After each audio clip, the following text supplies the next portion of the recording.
What is going on, everyone? I am DV, and as always, I would like to thank each and every one of you for tuning in for another all-new episode right here on Me and Mine TV.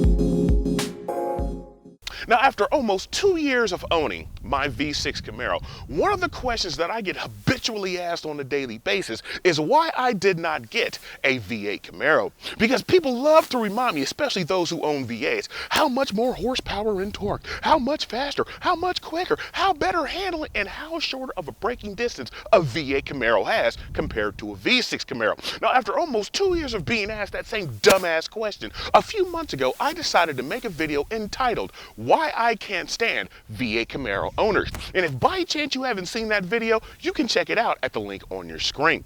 Now, a few weeks ago, I decided to make a video entitled Whether or Not the 6th Generation Camaro Was a Failure. And at the end of that video, I made a statement based on my opinion, how in my opinion, the 5th Generation Camaro is better than the 6th Generation Camaro. And what those two videos have in common is the comment section, 75% of it is all filled with the same comments. Well, how can you say that a V8 Camaro isn't better than a V6 Camaro? It has more power, it has more torque, it accelerates quicker, it handles better, and it brakes shorter. When it came to the whether or not the 6th Generation Camaro video was a failure, everybody kept saying, well, how can you say that the 6th Generation Camaro is not better than the 5th Generation Camaro? Because the 5th Generation Camaro is heavier, it doesn't have as much power, it's slower, it doesn't handle better, and it doesn't brake as short as of a distance. And that got me thinking, well, in the realm as it pertains to cars, does better performance equal a better overall car? Because if that is the case, I got news for each and every single one of those 5th Gen SS and 1LE owners out there who love to give me and my V6 Camaro brethren grief about how we should have got a V8 Camaro because it's a better performing car. If we're basing a better overall car simply and solely on performance, I got news for those 5th Gen SS and 1LE owners out there who think they're the best thing since sliced bread.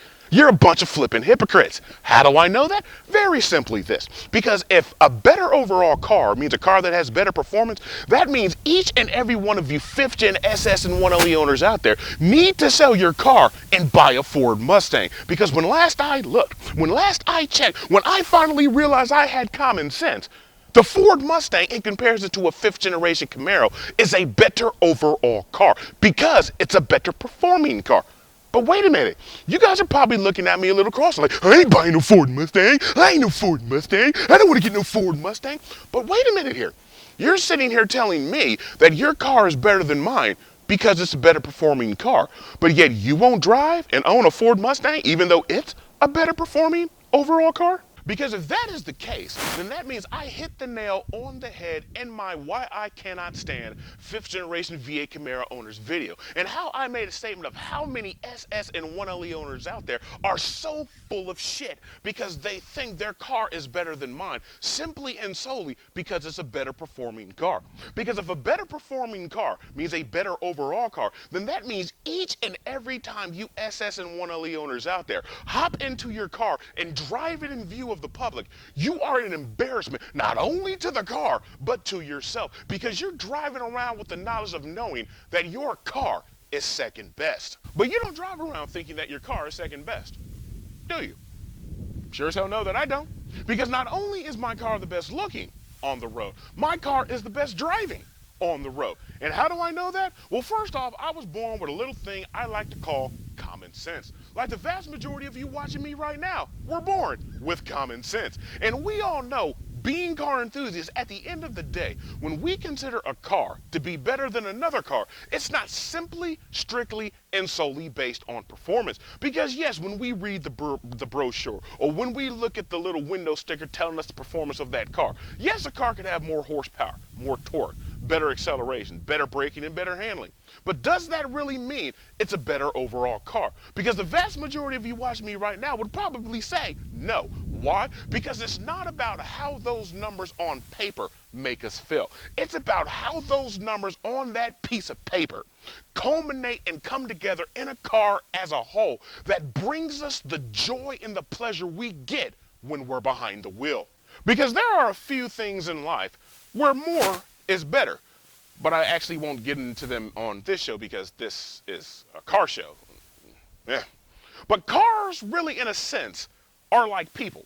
Because they come in all different shapes, sizes, and abilities, and traits, and characteristics that when we find that special car, or when we find that special someone, we know that one is special because of how everything that makes up who and what they are come together that brings us happiness. Because yes, every day we see people, we see cars that have more than what we have, better than what we have, firmer, tighter, whatever you want to call it, than what we currently have. But just because that other person or that other car may have more than what you currently have, does that necessarily mean that that other person or that other car is better?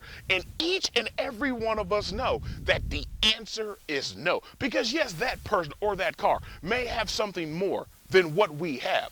But just because they have more doesn't mean that extra more will bring me any more extra happiness. Because I know with my car, it wouldn't. But of course, that's my opinion. Those are my thoughts. And as you guys already know, this is about what you think, what you feel, and what your opinions are. Do you think better performance equals a better overall car? Or are you like me? How those performance numbers culminate in a car as a whole that brings you happiness? As always, let me know what you think. Leave those comments in the comments section so we can start another discussion. And as always, thank you for tuning in for this edition of Me and Mine TV. Don't forget to subscribe. And if you haven't checked out any of my videos, please feel free to do so. Thank you again for tuning into this edition of Me and Mine TV. Stay tuned for my next upload.